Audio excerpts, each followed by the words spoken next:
अस्सलाम वालेकुम प्यारी बहनों, उम्मीद है कि आप खैरियत से होंगे। अल्लाह पाक आपको खुश रखे।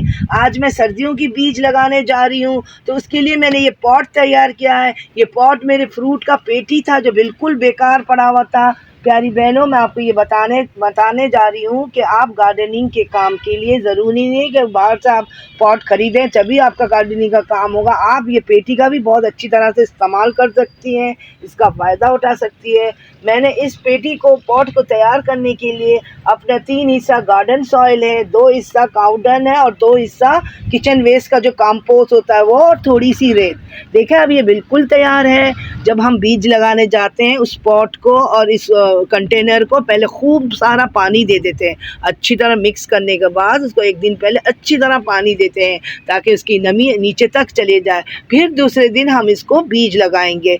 देखें ये मैं मूली का बीज लगाने जा रही हूँ। मैं इसका होल बना रही हूँ। कम से कम यहाँ दूसरे बीज का फासला 2.5 से 3 इंच होने ही चाहिए, क्योंकि मूली को जगह स्पेस चाहिए होता है बढ़ने के लिए।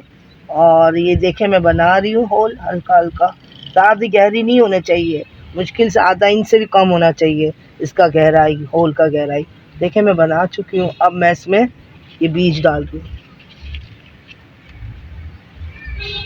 2-2 डाल रही हूँ।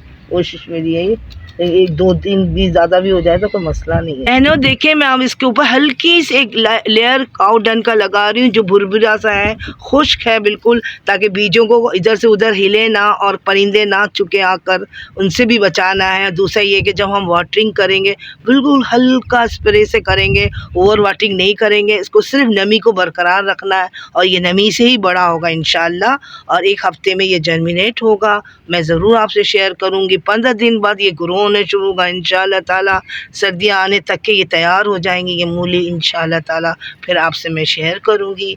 और वीडियो पसंद आए, अगर समझ में आए तो ज़रूर हौसला बढ़ाइएगा, लाइक करिएगा, शेयर करिएगा। अल्लाह हाफिज़।